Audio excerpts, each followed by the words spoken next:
All right, I have another very interesting topic, inflammation. Okay. Now, inflammation is a normal healing repair process. But the problem is when your body has chronic inflammation, all sorts of destruction can occur.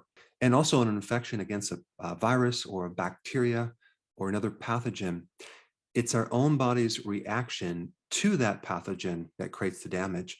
In other words, it's our own immune inflammatory condition that creates the collateral damage that we should be concerned about and understand thoroughly in order to counter all this damage. I mean, think about a cytokine storm where you have this hyper-inflammatory immune response in your lungs. And doctors will give you prednisone, which is a synthetic cortisol to help calm it down, but it's the excess amount of inflammation that really creates this collateral damage. And then you have autoimmune diseases, right? Crohn's, rheumatoid arthritis, even alopecia, which is like patches of your hair falling out, is an autoimmune disease. And the common theme for autoimmune diseases is inflammation. So if you can get rid of inflammation, you can get rid of the complications and symptoms and problems with that autoimmune disease.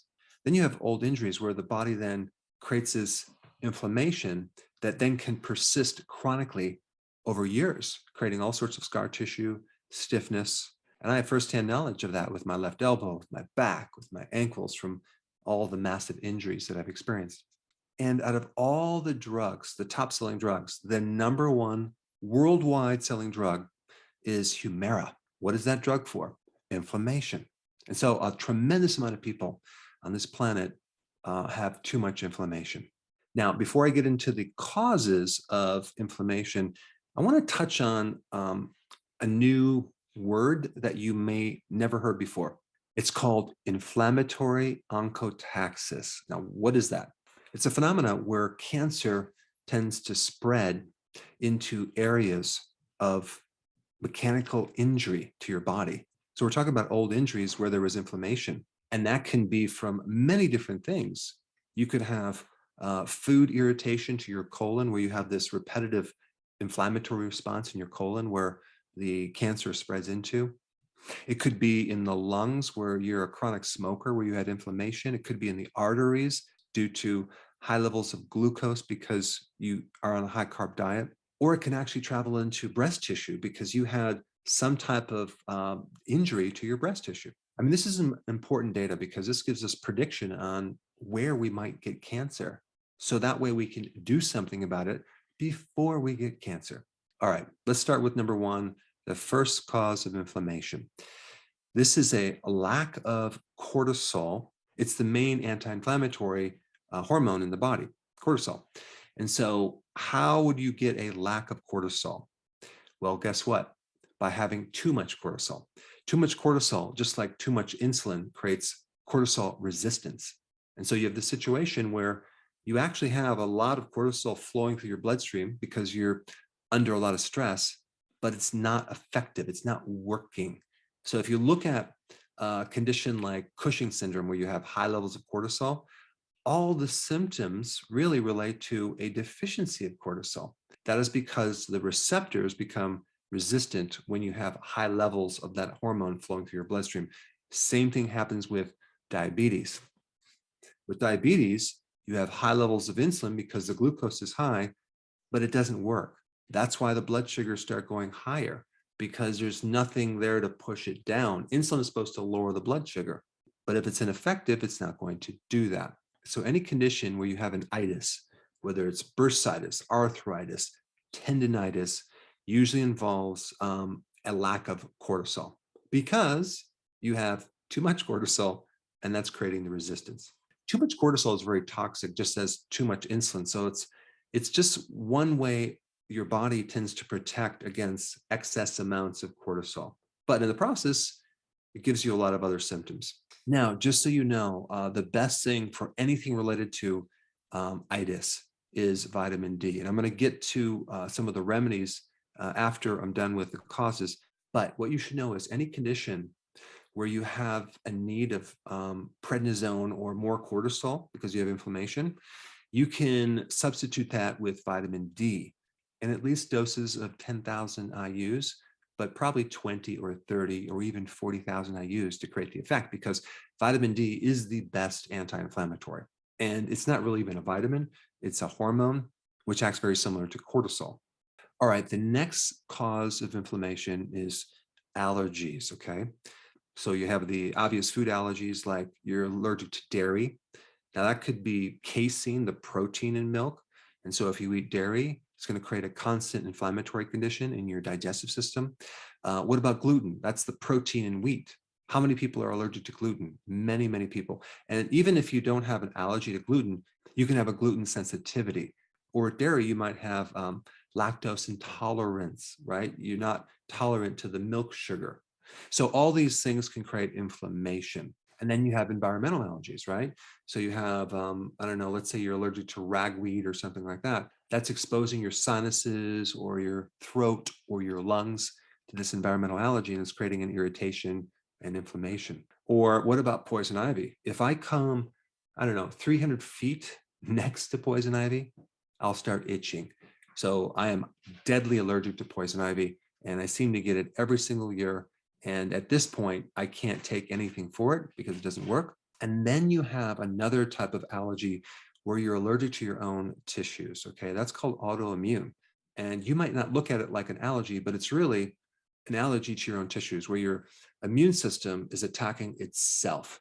You developed antibodies against your own tissue. And that could be for any tissue, like Hashimoto's, which is an allergy to your own thyroid hormones. You can have lupus, where you have this allergy to certain connective tissue, or you can have MS, where you have this allergy to your own myelin sheath in your brain.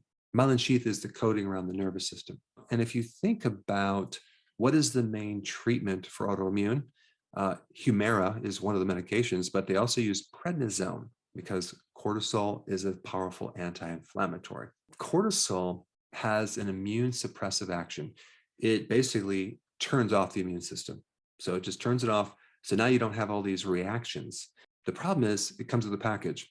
If you have no immune system, you're more susceptible to having viruses invade the body and all sorts of things happening that you kind of lose your immune army. And in that process, without inflammation, without immune reactions, it can give you a whole series of additional problems. All right, number 3, let's talk about that. You have either acute infections or chronic infections. Now, it's pretty simple to understand. You get exposed to a virus or a bacteria, and then your immune system kicks in. You have this inflammatory reaction, and then it goes away.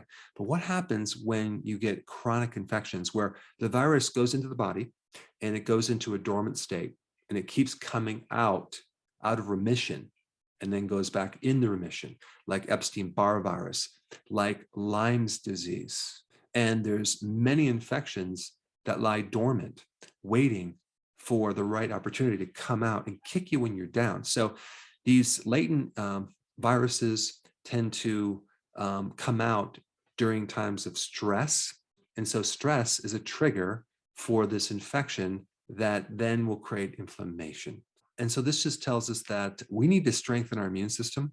And the way to protect ourselves and prevent these viruses from coming out is just to stay super healthy, and then you're protected. All right, number 4, gut inflammation. So whether someone has an ulcer or gastritis or irritable bowel syndrome or some autoimmune disease, there could be several causes of this inflammation in the gut. Mainly it's going to be foods, okay? Now that could be a food allergy. It could be just inflammatory foods, as in high omega-6 fatty acids like soy oil, canola oil, cottonseed oil. These oils are so pervasive in our food supply, and you're going to be very susceptible to getting ulcers and inflammation in the gut, and even having a weak spot. So cancer can actually go into that area. Now, what about constipation? Well, that's like auto intoxication. You have this lack of flow of food being digested and everything's getting backed up. So that can actually create some inflammation as well. What about antibiotics? If you take antibiotics, you wipe out your friendly bacteria that's there to protect you and reduce inflammation. So if there's some way that you lose your flora in your gut, that could be the cause of why you have inflammation in your gut. In fact, when that inflammation exists, Then it develops scar tissue in the colon, and it can affect your ability to absorb nutrients. And it can create leaky gut that then leads to more allergies and autoimmune diseases and a lot of other problems. So, as a side note, for any type of gut inflammation going on, the best food actually is cabbage. Cabbage has unique things in it that are really good for gut inflammation. And cabbage seems to be easy to digest, especially if it's in like a fermented form like sauerkraut or like kimchi, things like that, or even like coleslaw or raw cabbage seems to be very, very beneficial for anyone with gastritis, with anyone with an ulcer, with anyone with inflammation in the gut. Another really good thing is the wheatgrass juice or wheatgrass juice powder, because the chlorophyll in there with other additional phytonutrients is very healing on the inside of your skin internally, whether it's in the throat, the stomach, the small intestine, or the large bowel. Goes in there and it tends to create a really cool effect. And what's ironic is wheat has gluten, but not wheatgrass juice powder, okay, because they capture it before the seed exists, so there's no gluten. So it's very, very healing, but then if you eat wheat, it'll actually destroy the intestines. Another really good remedy for gut issues is zinc L-carnosine, okay? Just remember that because that's a good remedy for ulcers, gastritis. It's a good form of zinc that is very, very healing. All right, the next cause of inflammation, which is probably the most common, is glucose or sugar. Yeah, glucose and sugar and the other foods that turn into sugar, like refined carbohydrates. What it does is it raises this glucose flowing through your bloodstream, and this very thin layer of cells, which is one cell layer thick in your arteries, becomes seriously damaged, and you get this inflammatory condition. And then the body heals with either a clot or plaquing in the combination of cholesterol or protein or calcium. So you have this calcium buildup, and then you get heart problems and you get heart attacks and strokes. Other than that, you're perfectly fine. But when you lose the vascular supply and even the capillary supply to your eyes, you have eye damage, every different problem with the eye, like retinopathy, cataracts, macular degeneration. And if you lose capillary blood flow to the nerves, you get peripheral neuropathies. So you have this tingling and weird feeling in your feet. And high glucose also creates inflammation in your kidney and in your brain. Other than that, it doesn't pretty much attack anything else. Well, actually it does, but I'm just being sarcastic. Now, when you have high levels of glucose, insulin goes up. And then remember we talked about cortisol being resistant, insulin becomes resistant. And when you have insulin resistance, your body pumps out more insulin and you get more inflammation. So having the standard high carb diet is just creating a constant state of inflammation in many different parts of your body. But it's not only glucose that causes insulin resistance. It is also frequent eating, as in snacking. Every time you eat, you trigger insulin. So if you're eating so-called healthy foods, but you're eating a lot of snacks through the day, you're also going to create the same situation. So you need to go on a low carb diet, and you definitely need to do intermittent fasting. Very, very important. We'll touch on that in a bit. Now, number 6, your own fat cells, okay, can cause inflammation because there's certain type of pro-inflammatory molecules like cytokines that can then create more inflammation. And then inflammation itself can create insulin resistance. Interesting. So we have this two-way street where we have inflammation creating insulin resistance, and insulin resistance can create inflammation. It's a never-ending nightmare. All right, number 7, old injuries. I've touched on that, but old injuries can put you in a state of stiffness, inflammation, chronically. And so it's very, very important if you have old injuries and you have like arthritis to not also consume a lot of high glucose or any glucose. You want to be on a low carb diet to keep your inflammation at a minimum. And there's other things you want to do as well. But if you have arthritis and inflammation because of old injuries and you're still consuming carbs, I don't care how much turmeric or vitamin D or remedies that you take, it's not going to really work. Sometimes I'll see people with really bad arthritis and they're just taking pills, they're taking fish oil, and they're thinking that's going to solve the problem, when in fact, it's not going to even create a dent into their problem. And that is why I'm doing more of a comprehensive approach to this topic, because it's so important. Now, the next problem is very interesting. It is where you have a problem in your bile ducts. The bile ducts are the little tubes that connect from your liver to the gallbladder or small intestine. And if you have too much sludge in these little tubes, or you have a stone like a gallstone, that can create a lot of inflammation, usually on the right side of your body. Suspect there could be something wrong with the gallbladder, or usually it's going to be in the bile duct a little bit higher up, and you might have some sludge, not even a stone, but a thickened sludge caused because you don't have enough bile salts. I can't tell you how many times I've had patients come into my clinic when I was in practice with this problem. It's very, very common, yet not many people know about it. And they're getting all sorts of rehab treatments. They're taking thousands of vitamins, and it's not working. Okay. A real simple remedy for that condition is to start taking bile salts. Okay. Purified bile salts. And there's a lot to know about it. I put a link down below if you want more information. But another really good thinning agent for that problem is TUDCA. And you can buy it online and you take it on empty stomach, and it thins the bile, allows the flow of this sludge to go through, and magically all that pain goes away. All right, number 9, low vitamin D. Directly. I mean, vitamin D is a very powerful anti-inflammatory. If you're low in vitamin D, like the majority of the population is, you're more susceptible for inflammation and pain, okay? Especially in your lower back, but it could be anywhere, in your bones, in your joints, in your knees, in your neck. And so don't forget a vitamin D deficiency as one cause of inflammation. This is why vitamin D can help you prevent cancer. Why? Because it gets rid of inflammation. And if someone had cancer and they're in remission, the cancer can be reactivated by inflammation. Okay, so remember that, because you want to have a goal of just getting rid of inflammation everywhere in your body. That would be a very, very good survival goal.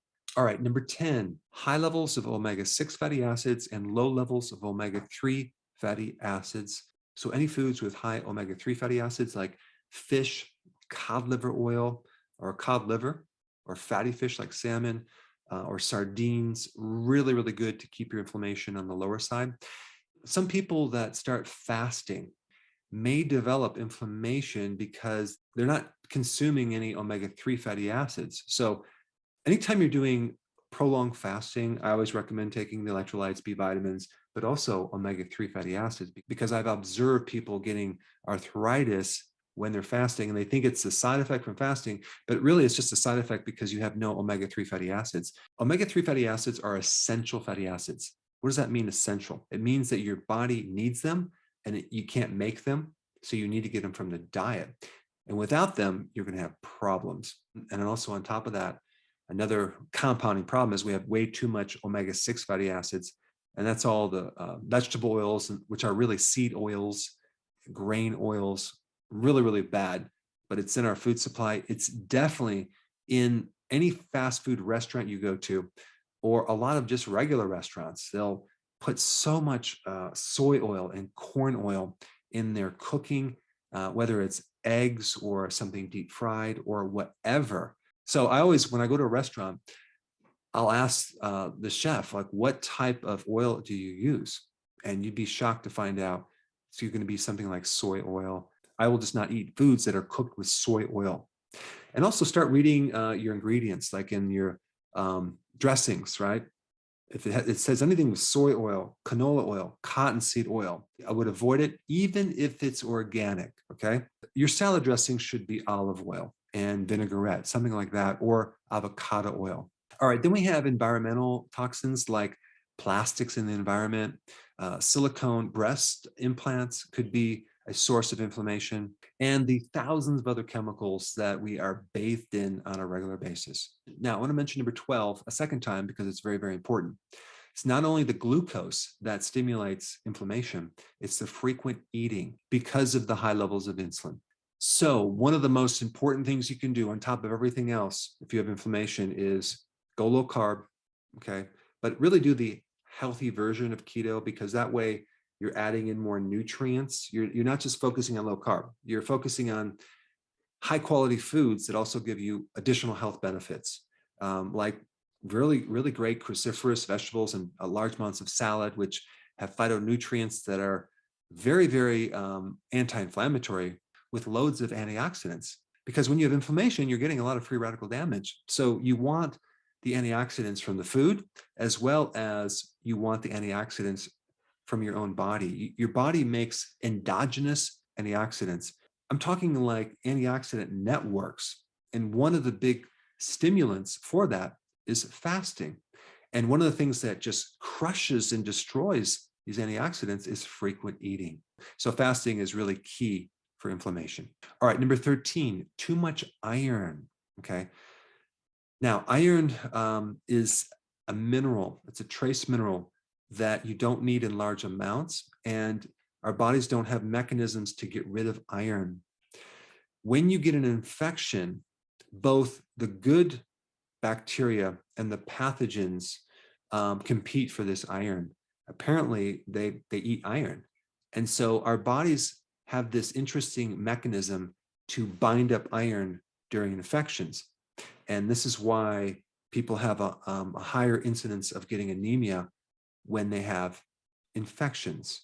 And if you're deficient in iron going into an infection, and then you're coming out of an infection and you're fatigued and you have anemia, it could mean that you need more iron. And that's just a side note, but some people that have like a post-COVID fatigue, sometimes they need some iron. But typically, you don't want to overdo it with iron, because too much iron in your liver can create cirrhosis and create a lot of inflammation and a lot of scar tissue and fibrosis in the liver. But iron in general, in large amounts, can create inflammation. All right, now that you know all the causes of inflammation, let's talk about what to do. Number one, the most important thing is have enough vitamin D, at least 10,000 IUs, but if it's a chronic problem, take more, take 20, 30, even 40,000 IUs. If you're concerned about any toxicity, I put a video down below, you should watch that. Anytime you take vitamin D3 though, you also need K2 at the same time, especially if you're taking it on a regular basis, because vitamin K2 helps prevent the calcium buildup in the arteries. So K2 drives calcium from the blood and the joints back into the bone.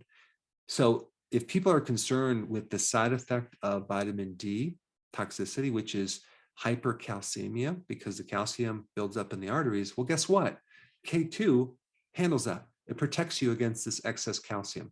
So they both work together. So realize the ratios are 10,000 international units of vitamin D3 to 100 micrograms, not milligrams, of K2. Okay, so that's the ratio. So if you go up with your D3 to 20,000 IUs, then you need 200 micrograms of K2. All right, number two, avoid those things that are triggering your allergies, like in environmental allergies, as in food allergies. That's really, really important. But what's really interesting about allergies in general is that you can get rid of allergies by doing periodic prolonged fasting. Yeah, because you strengthen the immune system when you do fasting. There's some great data on that. I've done videos on that. But yeah, so you don't have to live with your allergies. All right, number three, chronic infections. The best way to handle that, especially if it's like Epstein-Barr virus or some type of virus that's lodged in your body, is to take regular vitamin D, which is good for the immune system, as well as regular vitamin C. But make sure the vitamin C is not synthetic. Use a whole food form. You can also do herbs that are antibacterial as well, because they don't have the side effects like garlic, thyme, oregano oil. I've done videos on that. I'll put the links down below. All right, for any gut issue, don't forget about zinc L-carnosine, a really good form of zinc, and for heart problems, okay, like in heart attacks, preventing heart attacks, things like that. One of the best vitamins is vitamin E, but not tocopherol. You want to take tocotrienols, okay, 300 milligrams.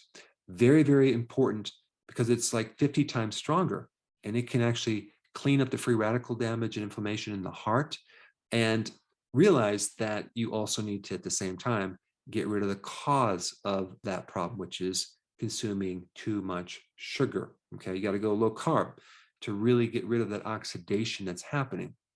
But vitamin E can greatly reduce the inflammation in the inside of your arteries, as well as the inflammation in your liver. All right, number 6, the most important thing, low carb, intermittent fasting. If you're new to my channel, click the link down below. Vital and important action, okay? That's the most important thing you can do. All right, number 7, you need to do intermittent fasting and periodic prolonged fasting. That's going to drop inflammation. Also take regular amounts of vitamin D, and turmeric is a very, very good natural compound to reduce inflammation. Just make sure that the source of turmeric is from a really good place. Recently, I found a farmer who grows the stuff in his greenhouse, and it's the best turmeric I've ever found. He dries it out, chops it up, and I buy it from him, and I actually chew it, and it is like explodes in your mouth, but it's a really good source. But there's a lot of herbal things you can take for inflammation, like stinging nettle root, another one of my favorites. All right, number 8, anytime you have right-sided inflammation or pain, don't forget purified bile salts, or TUDCA is a type of purified bile salts that you can take. But then you need to work more on the gallbladder and, of course, your diet as well. All right, number 9, start increasing your omega-3 fatty acids, which I talked about, and decreasing your omega-6 fatty acids. And number 10, be careful with the iron. So I wouldn't recommend cooking in iron skillets. I wouldn't recommend taking these multivitamins, the real popular ones with a lot of iron in them. Not a good idea. In fact, I'm very hesitant taking any vitamins with added iron unless it's in the right form. But you'd be shocked to find out some of the lead multivitamin minerals really just have this like iron, or this elemental iron that is like not the right type for our bodies.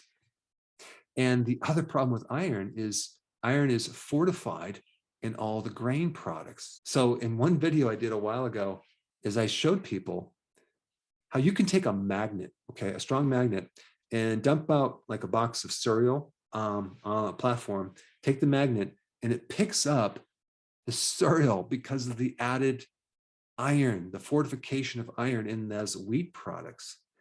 But of course, if you've been watching my channel, you're not consuming grains, so you're totally safe. All right, so now that you have a superior level of understanding about inflammation, I'm going to show you a great technique on how to get rid of pain, okay? Check it out, it's right here.